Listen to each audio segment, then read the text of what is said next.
Dow Jones ઉપલા સ્તરેથી 1100 points નીચે, નાસ્ટેક પણ 2% વધુ તૂટ્યો. એનવિડિયા ઉપરથી 8% તૂટ્યો તો ખરાબ જોબ ડેટાએ બનાવ્યું દબાણ. એશિયાના બજારોમાં પણ ઘટાડો. ગિફ્ટ નિફ્ટી 80 પોઈન્ટ્સ નીચે. અદાની ગ્રુપ અદાની વિલ્મર એગ્રીથી સંપૂર્ણ રીતે થશે બહાર. AWLમાં બાકી 7% હિસ્સેદારી વેચવા માટે બ્લોક ડીલ લોન્ચ કરી. આશરે 2500 કરોડ રૂપિયાના થઈ શકે છે મોટા સોદા. 275 રૂપિયા ફ્લોર પ્રાઇસ શક્ય. ત્યાં જ મેક્સ ફાઇનાન્શિયલ સર્વિસીસમાં 250 કરોડ રૂપિયાની થઈ શકે છે બ્લોક ડીલ. સૂત્રો તરફથી CNBC બજાર એક્સક્લુઝિવ.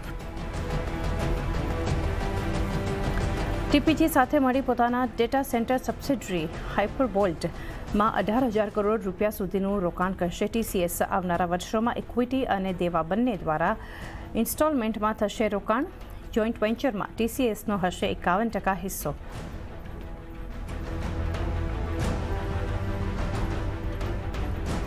તો 14 મહિનાના નીચલા સ્તર પર કોર સેક્ટર ગ્રોથ. ઓક્ટોબરમાં 8 કોર સેક્ટરનો ગ્રોથ 3.3%થી ઘટી 0 થયો. કોલ, નેચરલ ગેસ, સ્ટીલ અને ઇલેક્ટ્રિસિટી પ્રોડક્શનમાં ઘટાડો નોંધાયો.